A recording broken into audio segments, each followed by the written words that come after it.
Bom dia, doutor Breno. Bom dia, doutor Bruno, tudo bem? Família, tudo bem? Olha, tudo bem, graças a Deus. Não está na Chapada? Não, vou amanhã, na sexta-feira. Tá bom. Trabalhar, né? Vamos, E não aí? podemos parar.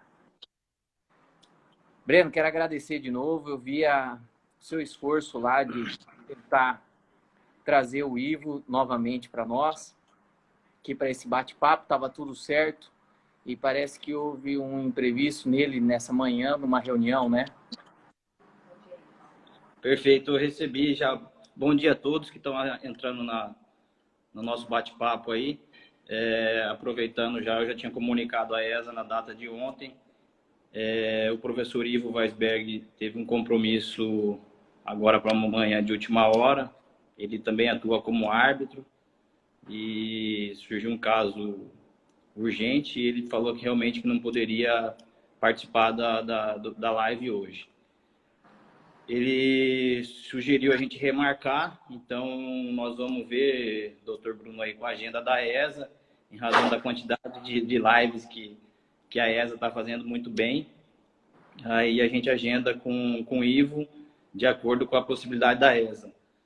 E para não deixar o assunto, como o assunto é muito importante, a gente está recebendo muita demanda dos advogados do Mato Grosso, eu tomei a liberdade, em conjunto com o Bruno, de manter o bate-papo até em respeito às pessoas que a gente já tinha convidado. Obviamente não é para substituir a fala do doutor Ivo, ninguém tem essa pretensão aqui, mas como dentro da nossa comissão, a gente, desde o ano passado, criou um grupo entre os membros para fazerem o acompanhamento da questão legislativa relacionada à recuperação judicial e à falência. Esse grupo é formado por alguns membros e é liderado pelo doutor Alexandre Chagdemian. E como o momento de crise, já existe alguns projetos de lei em tramitação urgente na Câmara dos Deputados, eu tomei a liberdade de convidá-lo a participar desse bate-papo, passando um panorama dessa legislação, desse projeto de lei, e iniciar, Bruno, até uma discussão maior com a advocacia do Estado de Mato Grosso. Eu entendo que o momento é de cenário de crise e que isso, sem perder o foco da questão da saúde pública, obviamente, mas nós não podemos deixar também para um segundo plano a questão da economia e a saúde financeira das empresas. Então, cabe a nós, operadores do direito, sobretudo aqueles que atuam na área de reestruturação e de insolvência, a trazer as ideias, as sugestões das medidas jurídicas eficazes. Tem um projeto de lei recente que foi apresentado pelo deputado Hugo Leal, esse que eu pedi para o doutor Alexandre explanar, e ainda está aguardando a distribuição do relator, salvo engano, mas traz algumas figuras novas. A preocupação que eu acho interessante é tentar desafogar um pouco o Poder Judiciário. O Poder Judiciário hoje já tem um volume muito grande de processo, muitas das vezes não consegue dar conta, estrutura física de humana, estrutura de máquina. Então, um dos pilares desse projeto de lei é criar uma solução, uma tentativa de solução extrajudicial, e não havendo isso, aí sim entraria com a recuperação judicial ou a recuperação extrajudicial. O doutor Alexandre vai falar sobre esses pontos, doutor Bruno. Então, agradeço novamente a ESA, peço, em nome do Ivo, apresento as justificações pela ausência dele, e a gente remarca com o professor Ivo e hoje a gente continua com os membros da comissão. Não, acredito que o tema é de altíssima relevância, Breno, por isso que até nós sentamos e visualizamos que o cenário não podemos deixar mais para frente um pouco, né? Temos que discutir, temos que trazer esse tema para os advogados aqui do estado de Mato Grosso. E com certeza não é substituir o professor Ivo, mas nós temos pessoas muito qualificada da comissão, junto com você, tá? Que acredito que está no corpo a corpo aqui, pelo menos no estado de Mato Grosso, e em outros estados também atuando. E como nós vimos, já existe algumas decisões, né, Breno, já nesse período, dentro de recuperações judiciais, que já estão suspendendo o pagamento por 90 dias, né? Então, assim, o Poder Judiciário já está manifestando nas recuperações sobre o Covid-19. Então, é um tema que a gente não pode deixar um tempo para estar discutindo, para estar trazendo, não só por esse novo projeto, que já está sendo bem estudado pela sua comissão, tá? E, com certeza, esses temas que hoje em dia já está sendo colocado para o Poder Judiciário essas demandas, desde suspensão de pagamentos, do que foi convencionados em assembleias, e até outras novas recuperações que podem advir. Mas, Breno, muito obrigado, tá? Boa live para vocês. Acredito que hoje, pelo menos até agora, nós estamos totalmente instável aqui, né? Não caiu nada. Eu estou te ouvindo super bem. Acredito que você está me ouvindo também super bem. Então, continua aí com o doutor Alexandria, que vou estar assistindo vocês aqui. Parabéns e obrigado novamente de colocar à disposição aí para a gente estar discutindo esse assunto. Eu que agradeço, Bruno. Eu vou tentar, sou um pouco inimigo da tecnologia aqui, mas eu vou tentar chamar o doutor Alexandre. Obrigado, Bruno. Joia, eu vou sair. Um abração, mas vou estar te assistindo aí, Breno. Obrigado. Um abraço.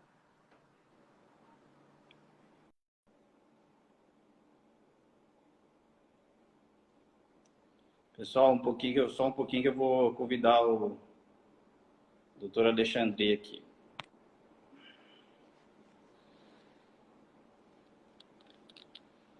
Pronto, tá aguardando a conexão do doutor Alexandre.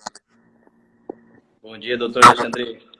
Bom dia, presidente. Tudo bem, Breno? Tudo bem? Joia, graças a Deus. Como tá a família, os filhos? Graças a Deus, tudo bem. Então, tá bom.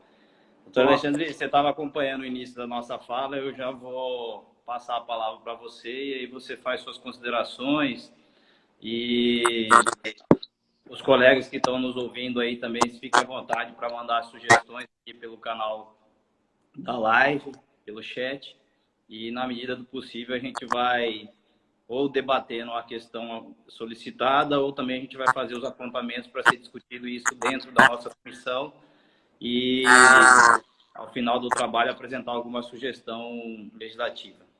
Com a palavra, doutor Alexandre, desde já agradeço também a sua disponibilidade de última hora. Muito obrigado. Obrigado, Breno. Eu que agradeço aí o convite e parabenizo a ESA aí pela iniciativa. Esse momento aí realmente muito difícil, né? Essa restrição de locomoção, né? De aglomeração de pessoas necessárias aí. Mas muito bem-vindo às lives aí. Confesso também que não me habituei ainda com essa tecnologia toda. O Instagram, a culpa da conta é sua, tá, Breno? Então, se acontecer alguma coisa, já sei quem é responsabilizado. Mas agradeço aí também pelo convite. Ainda bem que você me deixou bem tranquilo que não é a substituição do Ivo, né? Eu acredito que o Ivo é uma das pessoas insubstituíveis hoje para se falar de procedimento de recuperação judicial e falência, né? Integrante e participativo desse projeto junto ao deputado Hugo Leal, né? E que é muito bom, traz muitas alterações interessantes, muitos remédios processuais aí, que esse é o mais importante para tentar realmente retirar do judiciário esse peso todo que certamente sobrevirá com essa crise de pandemia, né? Então, o projeto traz ideias inovadoras, que até ontem estava assistindo uma live com o Dr. Daniel Carno, né? Também integrante aí dessa comissão que trouxe o projeto, e que destacou que não é uma criação brasileira, né? Isso é uma experiência estrangeira trazida, a França aplica, outros países vêm aplicando também. Então, assim, já é uma experiência que deu certo lá fora e que estão trazendo isso para cá. Então, realmente, são ideias muito bem-vindas. É lógico que, na né, nessa necessidade premente aí de trazer essa inovação legislativa, justamente para poder antecipar esse caos aí que pode sobrevir ao judiciário. O projeto, com a devida vênia, traz algumas situações que precisam ser um pouquinho melhor debatidas com a sociedade, com nós advogados, administradores judiciais, né? E aí, quando fala advogado, credor, advogado, peranda, administrador judicial, o próprio juiz, né? Eu acho que é importantíssimo esse debate, o amadurecimento desse projeto, que ele traça ideias boas, mas a gente precisa refinar esse procedimento. Eu confesso que num estudo mais breve do projeto e acompanhando bastante essas lives aí com alguns comentários, algumas respostas aí formuladas por diversos agentes, a gente começa a ficar com dúvidas em relação a alguns procedimentos. Mas vamos lá, vou tentar postar aqui algumas coisas mais relevantes do projeto para a gente iniciar o debate. O primeiro ponto que chama atenção é que foge a figura da pessoa jurídica, né? Daquela sociedade empresário devidamente constituído junto à junta comercial, artigo 48 da lei. O projeto abdica disso, é agente econômico, né? Então, ele traz, justamente porque enxerga que muitos que trabalham hoje nessa informalidade, né, geram riquezas, circulam produtos, né, recolhem os seus impostos, aí, ICMS, etc. Então, assim, há necessidade de proteção, evidentemente, desse agente econômico. Tá? Então, essa eu acho que assim, é o principal fundamento do projeto, é esse. Tirar um pouquinho do que abranger um pouquinho o procedimento, né? Que ainda nesse início ainda é extrajudicial, mas é abranger o agente econômico como um todo. E nisso, evidentemente, entra aí aquela grande debate, né? Antigo debate de Mato Grosso do produtor rural. Acredito que a figura dele, alguns colegas aí vão me dizer que já estavam previstos na anterior, etc. É só uma questão de interpretação, mas aqui acho que não fica mais dúvida alguma. Todo o agente econômico que vem definido, evidentemente, no projeto, né, o que é que seja, ele faz jus aí aos remédios aí extraprocessuais e processuais previstos nesse projeto. Tá? Uma outra situação também interessante trazida é a suspensão legal, né, a moratória legal aí das obrigações, né, um período de 60 dias a contar da vigência da lei. O projeto está iniciando ainda, está aguardando a distribuição para o relator. Ele foi apresentado pelo deputado, que já é relator do projeto de alteração da Lei 11.101. Eu sou péssimo em números, tá? Então não vou ficar aqui falando em numeração de projetos e lei, porque eu vou acabar errando. Mas, como ele já era o relator desse, ele fez a apresentação agora desse projeto, então tem que aguardar, evidentemente, a distribuição para um novo relator para procedimento. Esse projeto atual, esse último número, só para o pessoal acompanhar, é o 1397/2020. Como eu também sou péssimo com números, eu anotei aqui. Só para o pessoal acompanhar, quem quiser fazer pesquisa aí. Exatamente. Então, está iniciando ainda, o projeto traz esse prazo de moratória legal de 60 dias, mas evidentemente a contar, né, da eventual dele, se assim vigorar, mas realmente é muito interessante, dá um fôlego que o empresário hoje, né, o agente econômico, vamos tirar o empresário, o agente econômico hoje necessita em razão aí da situação. O que a gente escuta bastante, acompanhando as lives, e não fala aqui só dos advogados, mas também do pessoal da economia, é o reflexo disso dentro da empresa. A gente não tem hoje como precisar o que vai acontecer, né? Qual que vai ser quanto tempo a gente ainda vai ficar nessa situação, quanto tempo que a empresa vai deixar de faturar, qual que vai ser a redução do faturamento assim que retornar às atividades, né? Então, assim, realmente precisa desse fôlego, precisa dessa moratória legal para que o agente econômico consiga parar, colocar a casa em ordem e aí pensar em pagar conta. Né? Não tem como ele hoje pensar em retomar a atividade, sabendo que tem um monte de parcelas atrasadas que ele já não vai dar conta de pagar. Ele tem conta de energia, que tem salário de funcionários. Então, assim, realmente a lei traz essa preocupação aí extremamente válida, né? Até para preservar, que é o principal, né? Preservar os princípios da empresa, né? A geração, o emprego, geração de emprego, a manutenção e geração de emprego, né? Hoje está mais difícil, mas pelo menos a manutenção do emprego, a circulação de riquezas aí, recolhimento de impostos. A gente não pode esquecer que o Brasil não tem uma situação econômica tranquila quanto outros países, né? Então, simplesmente falar assim, não vamos mais recolher impostos. Não, seria uma maravilha, mas a gente precisa deles para que o país rode, né? Então, tem que ter realmente um meio termo aí para que o país também não sofra uma crise ainda maior. E aí, o que traz esse projeto, que é acho que a melhor iniciativa? A negociação preventiva. Então, ele cria um procedimento, além da moratória, né? Entrou em vigência a lei, 60 dias de suspensão dos adimplementos das obrigações aí, e do curso das ações executivas. E ele cria essa negociação em ato subsequente à negociação preventiva, tá? Então, qualquer agente econômico, ele volta a reforçar que é qualquer agente econômico, não apenas o empresário ou a sociedade empresária, poderá ajuizar esse processo de jurisdição voluntária, né, denominado de negociação preventiva.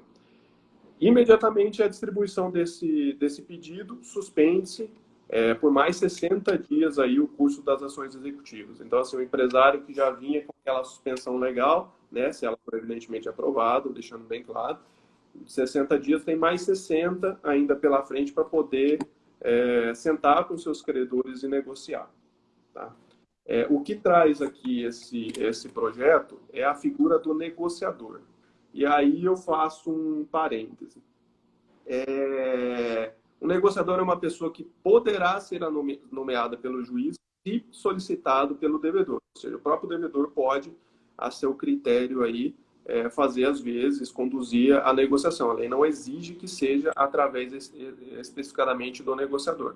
Mas, se ele indicar expressamente, o juiz nomeará. Só que o negociador é uma pessoa de indicação do próprio devedor. Eu acho que isso realmente ainda precisa ser um pouco amadurecido, né?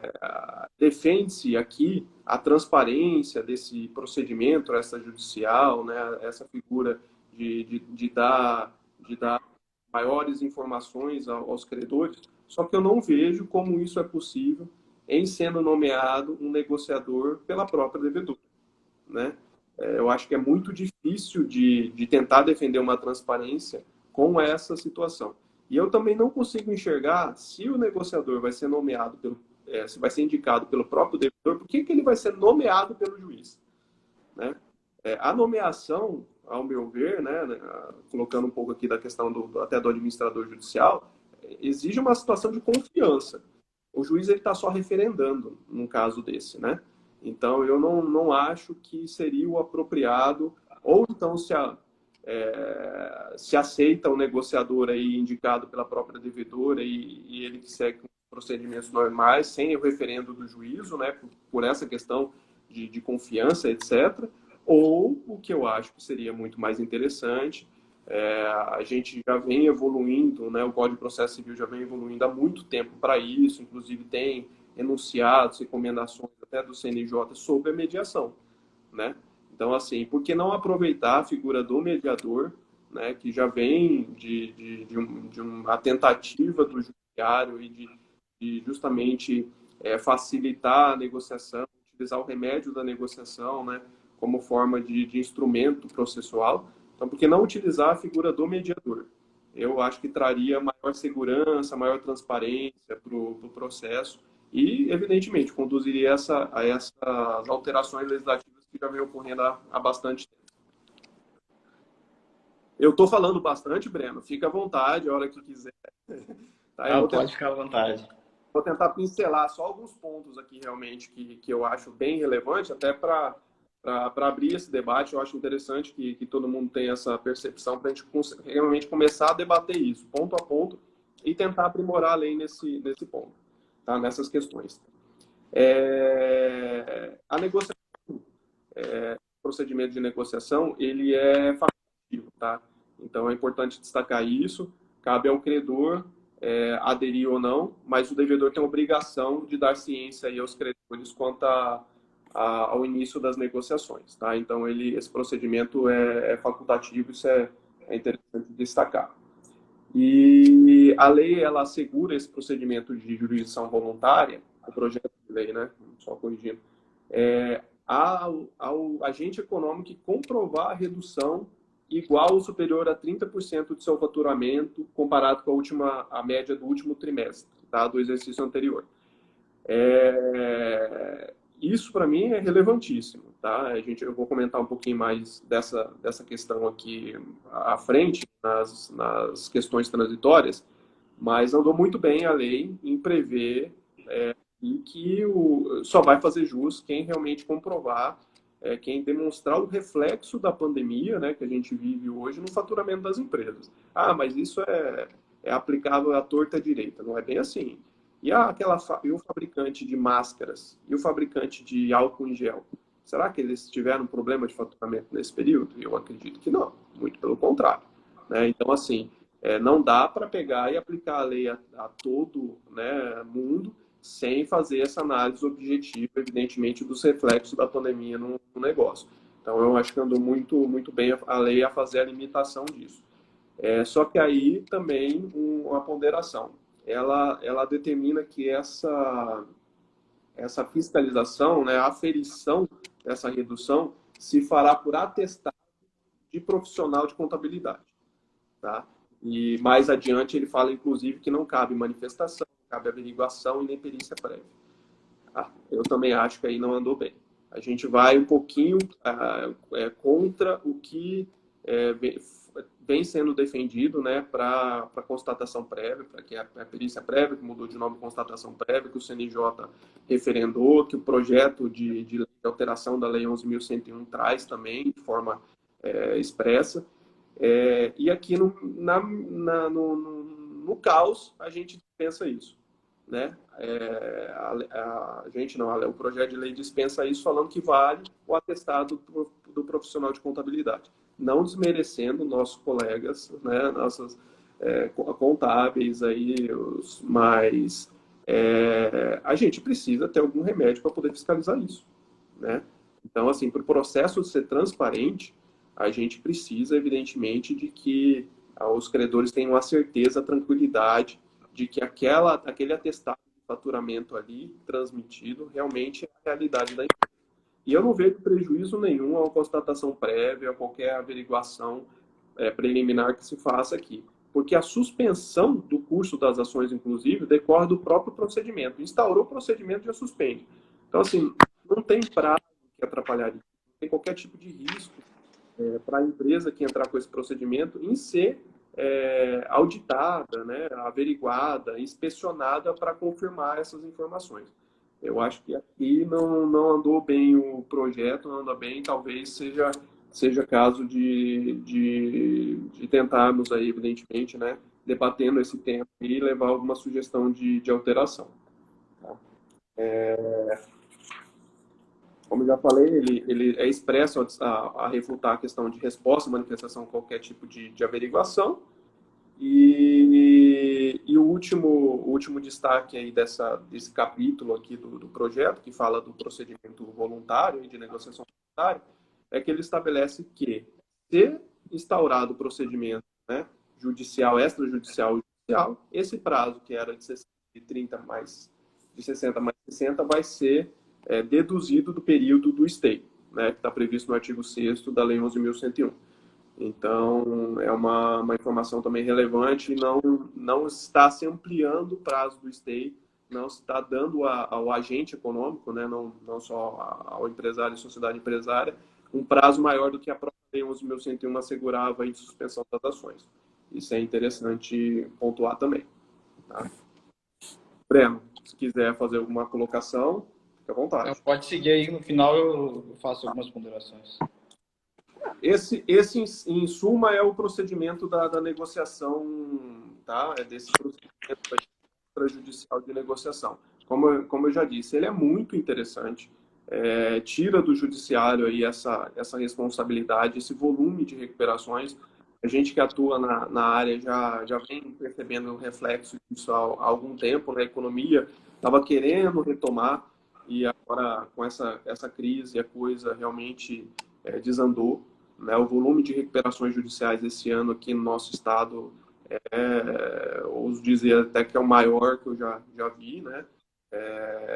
Mas é uma ideia muito interessante, tá? Mas realmente precisa desses, eu entendo, né, a particularidade minha aqui, que precisa desses refinamentos aí para deixar a coisa um pouquinho mais transparente e segura, né? Eu acho que a questão da segurança jurídica deve ser muito bem destacada. É muito difícil você convencer, você falar assim, mas precisa dar liquidez no mercado, precisa fazer o banco liberar novos recursos, etc., se você também não der um mínimo de segurança jurídica para que isso aconteça, né? Eu não emprestaria dinheiro hoje, né? Se tivesse, não tenho, não emprestaria dinheiro hoje com o mercado, com a situação nessa forma que está, sem poder enxergar o que vai acontecer amanhã. Então, realmente, eu acho que a segurança aí é primordial para as relações contratuais. O capítulo 2 do projeto, tá? Só reforçando o projeto 1397 de 2020, ele traça as alterações provisórias da Lei 11.101, que seriam as modificações com data de início para esse período pensado para o período de pandemia. Novamente, o projeto assim, traz ideias muito interessantes, muito boas, necessárias, que até vêm sendo aplicadas, inclusive, pelos tribunais. A gente vê algumas decisões aí já suspendendo o prazo de pagamento, o doutor Bruno comentou, suspendendo o prazo de pagamento do plano de recuperação judicial, liberando garantias, né? Teve uma que saiu hoje, eu não vou me recordar de onde, liberando, inclusive, garantias fiduciárias, etc. Então, o judiciário tem que estar, evidentemente, atento a essas situações e o projeto tenta, evidentemente, traçar de uma forma geral esse procedimento, tá? De relevante que eu destaquei aqui para comentar com vocês a possibilidade de aplicação, tá, dessas disposições aos processos iniciados ou aditados durante o período de vigência da lei, do projeto-lei, tá? Da pandemia e aí as prorrogações evidentes aí se ocorrerem. Então, assim, não apenas os processos que forem iniciados durante a vigência da lei, mas aqueles também que já existiam e podem vir a ser editados, tá? Ele flexibiliza aí a questão do quórum para recuperação extrajudicial, tá? Não vou entrar muito em detalhe, porque até assim, confesso que recuperação extrajudicial eu conheço uma, eu só vi uma na vida. Então, espero que mude isso também, mas ele só traz essa questão de quórum, que antes, agora ele traz que a comprovação de anuência dos credores que representa um terço dos créditos de cada classe. E também até antecipando ao próprio projeto-lei, né, a alteração do projeto-lei 101, ele já fala desse quórum, dessa adesão ser apresentada de forma expressa, né, pelo credor, de forma formal. Então, assim, é interessante isso aí também. Outra situação aqui que me chama muita atenção é a suspensão de 120 dias, né, uma moratória aí de 120 dias para os planos de recuperação judicial já homologados. Nesse ponto, eu fiquei com dúvidas em relação à exposição de motivos. Tem uma divergência aqui na exposição, ele fala 90, 120 dias, eu não consegui, confesso, aí, destacar essa... Que artigo que é esse aí, doutor? É o artigo 11. Artigo 11 do capítulo 2. Tá? Na redação ficou 120 dias. Na redação está 120, mas aí na exposição de motivos está 90. Confesso que eu não consegui enxergar essa divergência de datas. Mas, evidentemente, seguindo pelo que está na lei aí, são 120 dias aí que não serão exigíveis do devedor as obrigações aí previstas no plano de recuperação judicial já homologado, ou seja, não caberá pedido de falência em razão dessas obrigações, tá? E aí, que é a questão interessante, a apresentação, a possibilidade de apresentação de novo plano pelo devedor, né? E que já tem o plano de recuperação judicial ou extrajudicial homologado. Nesse ponto, ao contrário do que aconteceu ali na negociação preventiva, a lei não estabelece que essa possibilidade de apresentação do plano vai ser apenas para as empresas que comprovarem a redução do faturamento, né? Não há essa disposição expressa na lei. E aí muito me preocupa. A gente tem, né, na função de administrador judicial, a gente tem empresas aí que hoje já estão beirando o encerramento da recuperação judicial. Há meses, para não falar dias, do fim do prazo de fiscalização. E muito nos preocupa essa situação de ver possibilitado aí a aplicação de plano alternativo e aditivo ao plano de recuperação judicial, reiniciando toda a fase, né, do processo de recuperação judicial que tenderia a se exaurir recentemente, tá? Então, eu acho que nisso também merece uma maior reflexão aí, um maior debate dos aplicadores do direito para buscar uma melhor sugestão, eu diria até uma limitação da aplicação desse artigo aqui às empresas com planos aprovados e homologados. E ele traz mais. Em relação a esses planos aditados, ele possibilita o acréscimo de créditos posteriores ao pedido de recuperação judicial. Aí eu confesso que eu fiquei com inúmeras dúvidas, que o projeto não traça o procedimento para isso, não fala o que vai ser aplicado, retorna lá o artigo 7º da lei e publica de novo o edital, o administrador judicial vai ter prazo para elaborar uma nova relação de credores, inclusive a remuneração do administrador judicial, como que fica nessa situação? Você tinha um passivo concursal ali, a sua remuneração foi arbitrada lá no início, inclusive, do processo, né? Com base naquele passivo declarado. Agora está estendendo os créditos sujeitos à recuperação judicial, é esse novo procedimento. E como que fica? Como que o administrador judicial vai ser remunerado por esse trabalho extra, né? E por esse passivo extra que vai ser aderido à recuperação judicial? Então, assim, a lei não traça nenhum procedimento a respeito disso, nem faz remissão ao que deveria ser aplicado.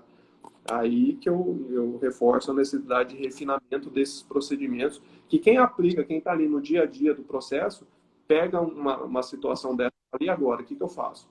Aí o juiz A entende que publica edital, abre prazo para 45 para apresentar a relação de credores e o processo se perpetua no tempo. O juiz B fala, não, é só incluir. Vai incluir. O administrador recebe lá, faz de ofício, vai incluindo. Então, assim, cria essa insegurança, essa dificuldade tremenda para aplicar isso no caso concreto, né? Para a gente ter essa tranquilidade, essa segurança para poder aplicar a lei no caso concreto. Então, acho que é muito válido o debate quanto a esse tema para refinamento da lei. Tá? E uma outra também alteração muito, eu diria assim, eu acho que até mais forte da lei, é a liberação durante o prazo de vigência, ele fala aqui, durante a vigência das disposições constantes dessa lei, são liberados os cobrigados, fiadores, né, devedores de regresso, etc., que é o artigo 49, parágrafo 1º da Lei 11.101. Eu confesso que acho que assim, isso vai contra, inclusive, julgamento repetitivo, né, do STJ. Tem uma decisão divergente, evidentemente, lá, não estamos ignorando ela, mas o julgamento em recurso especial repetitivo já era no sentido totalmente contrário, né? Aqui a gente está simplesmente eliminando a garantia, né? A lei traz, a gente não, o projeto, a lei traz essa liberação dos cobrigados fiadores aí, etc. Todos aqueles previstos no artigo 49, parágrafo 1º. E mais, ainda fala que serão liberados em favor do devedor 50% do valor do recebível anterior ou posterior ao pedido de recuperação judicial, independentemente da natureza da garantia. Ou seja, cessão fiduciária, recebíveis, né? E que também me traz uma certa preocupação justamente por essa questão da segurança. E não apenas do crédito, que já estava lá sujeito à recuperação. Sujeito não, né? A seção fiduciária nunca esteve sujeita à recuperação judicial. Mas o crédito que já era conhecido do pedido de recuperação judicial. Agora, ele fala que pode ser até o posterior ao pedido. Imagine a instituição, né? Não falo só instituição bancária, não. Imagine a empresa, aquela que fomentou fundos, né? Que fomentou a atividade após a recuperação judicial, mediante a constituição de garantias fiduciárias aí de recebíveis, né, futuros, e agora, com a aprovação do projeto de lei, é obrigado a liberar 50% desses valores. Então, isso também me traz uma perplexidade na aplicação disso, o que isso não fomentaria, inclusive, os processos pedidos de recuperação judicial, né? Porque realmente e ele não fala nem que o juiz é automático, né? Serão liberados. A lei o projeto de lei é bem claro nesse sentido. Então isso me traz uma dúvida aí se realmente deve ser aplicado assim de forma tão genérica, tão abstrata, trazido na lei a todo e qualquer empresa que evidentemente fizeram o pedido ou aditaram o pedido nesse período. O projeto, não são muitos artigos, né, mas ele traz alguns procedimentos aí diferentes, mas assim, o que mais relevante eu destaquei foi isso, tá, que eu enxerguei, acho que são esses pontos, que já são muitos, né, tem muita coisa. Sobre empresa de pequeno porte, microempresa, tem alguma previsão? Tem, ele traz aí o plano especial, né, que já trazia a lei. Porque na lei atual você também acaba não vendo a utilização do plano especial nesse novo projeto que ele fala que abrangerá todos os créditos existentes na data do pedido, tá? Ressalvados os casos não sujeitos à recuperação. Ele aumenta o prazo de pagamento para 60 parcelas mensais, só que ele mantém ainda parcelas mensais iguais e sucessivas, né? E admite a concessão de desconto, né, deságio, e estabelece a forma, inclusive, de correção. Eu achei bem estranho isso, né? Porque vai até contra tudo aquilo que vem sendo decidido. Isso é negocial, né? Então, para quem quer entrar nessa esfera de querer impor a forma de correção, mas ele traz, e também é pela Selic, então, hoje com os nossos juros aí, nada desarrazoado. E o pagamento, ele prevê que a primeira parcela tem que ser paga 360 dias após a distribuição do pedido ou o aditamento, tá? Então, assim, acho que são relevantes as mudanças que vieram, melhorou bastante. Eu sou péssimo de número, mas se não me engano era 36 parcelas antes, aí não tinha desconto, tem um monte de situação. Amplia as possibilidades para as micro e pequenas empresas aí, né, utilizarem desse procedimento especial, que eu confesso também nunca ter visto. O extrajudicial ainda vi uma vez, o plano especial eu nunca vi. Na verdade, acho que as empresas só alegam isso quando vão fixar a remuneração do administrador judicial, né, que por conta do plano especial tem uma redução. É a única vez que eu ouvi falar sobre plano especial é para isso, é só para reduzir a remuneração dos administradores, tá?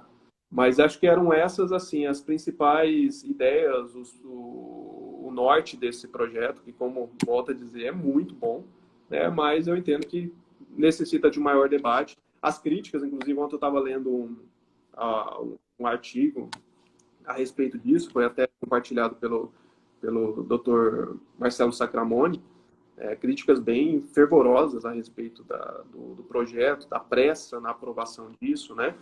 E também assistindo a várias das lives aí do deputado Hugo, Bruno Rezende, do Dr. Daniel, a gente entende realmente a urgência. A gente realmente precisa ter um instrumento adequado para aplicação para essa chuva de recuperações de procedimentos que virão. Até o Dr. Cássio Cavalli ontem também numa live comentou a respeito disso. Ele falou assim, qual que é a minha orientação hoje? Usem o que existe. O projeto hoje é só uma tentativa, né, de melhorar o sistema de insolvência, evitar esse baque maior, tanto no judiciário quanto na economia, os reflexos que isso vão trazer. Mas usem o que existe, até porque o projeto de lei ele prevê que uma vez, né, aprovado, ele vai se aplicar, inclusive, aos processos que forem aditados. Então, assim, falar, se a empresa realmente está sem caixa e necessita do processo de recuperação judicial, não espere. Que a tendência realmente não é das mais animadoras, aí, pelo menos a curto prazo.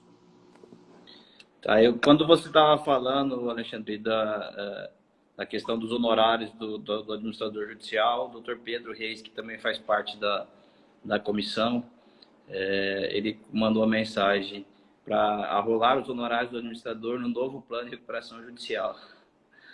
A doutora Suzy Mari também interviu aqui, falou que não é tão fácil, parabenizou pelas suas explanações. Assim, eu tenho algumas ressalvas também. Eu acho que é necessário, eu acho que é urgente, precisamos ter uma medida. Me chama muito a atenção a razão de criar um para-raio, vamos assim dizer, antes de que seja todos esses casos judicializados. Isso me agrada. Tenho certeza que cabeças brilhantes da área de insolvência estão pensando e matutando sobre isso, mas ao mesmo tempo eu acho que nós podemos dar as nossas contribuições, mesmo que sejam assim singelas, mas é um pouco do que a gente sente na pele aqui, tanto na advocacia, como quem atua como administrador judicial, e a advocacia aqui na área de insolvência, eu falo em nome da quem atua para devedor e para credor. Acho que a solução tem que ser boa para todo mundo, não adianta achar, na verdade, o equilíbrio, né? Para que todos consigam passar por essa fase que está aí, né? Isso já é uma realidade, a crise já está instalada, ela só tende a aumentar. Então, nós precisamos sim de soluções. Talvez não seja ideal, mas alguma seja possível nesse momento, né? Então, ontem eu também assisti a live do professor Cássio Cavalli, eu gostei muito da orientação, da sugestão que ele deu, que você mencionou, estava até aqui para eu falar isso, que eu acho que os operadores do direito, sobretudo os advogados, não tem como esperar, a gente não sabe qual é o tempo do Congresso para vir uma medida essa ou outra. Então, o que a gente tem hoje é a Lei 11.101 de 2005, que está sendo aplicada há bons anos e já respondeu à altura em diversas crises que o país passou. Então, devem os advogados, né, se prepararem, estarem próximos dos seus clientes, que se for o caso, não tem que entrar com a recuperação judicial e tirar um pouco do empresário. Tem muito daquela estigma de que a recuperação judicial é uma coisa ruim, né? Isso a gente sente, você também deve sentir isso, Alexandre, que trabalha como administrador judicial. Toda a primeira reunião que a gente faz de fiscalização da empresa, o empresário, o sócio está bem deprimido, está com vergonha, e isso aí só depois que passa. Mas eu tenho certeza que em Mato Grosso a gente tem excelentes advogados aí que atuam na área de solvência. Tanto é que grandes decisões do STJ partem de recursos especiais oriundos daqui. Então, eu coloco até a nossa comissão à disposição dos colegas para contribuírem nesse processo, não em si só nesse projeto. Tem, inclusive, o CNJ baixou recomendações também na semana passada em relação aos processos de recuperação judicial e falência. Nós temos um canal, um e-mail da comissão, deixa eu só pegar aqui, que comissões@oabmt.org.br. Então, quem tiver alguma sugestão, por favor, encaminhe para esse e-mail, e esse e-mail será direcionado à nossa comissão para que a gente também possa fazer o trabalho em cima disso. Doutor Alexandre, quero agradecer realmente por ter se colocado à disposição. Foi de última hora. Muito obrigado pelas suas palavras, pelas suas considerações. Foram pontuais, oportunas. Leve isso para o seu grupo de estudo, né? Vamos refinar isso, usar até o seu termo aí, para apresentar um trabalho. Inclusive, podemos até apresentar para o grupo que está dando sustentação a esse projeto de lei, né? São todas pessoas. Quem sabe na live do Ivo a gente já consiga apresentar algumas das nossas sugestões. Não, volto a dizer, não é pretensão nenhuma nossa de qualquer crítica, pelo contrário, a gente só quer tentar ajudar de forma simples e bem objetiva. No mais, quero agradecer a presença de todo mundo, a participação na nossa live, na verdade, esse bate-papo, prefiro assim chamar, e faço esse agradecimento em nome do Dr. Eduardo Chagas, presidente da subseção de Sinop, da nossa vice-presidente, doutora Gisela, que estava presente. E em nome dos servidores do Poder Judiciário, eu vi aqui a doutora Cindy, assessora da juíza Silvia Renata. Meu agradecimento, meu muito obrigado pela presença. E, no mais, agradecer a ESA também pela disponibilidade do canal. E assim que a gente tiver uma data e um horário com o doutor Ivo, eu comunico a todos. Tá bom? Obrigado, Alexandre. Obrigado, presidente. Valeu, um abraço a todos. Tchau, tchau.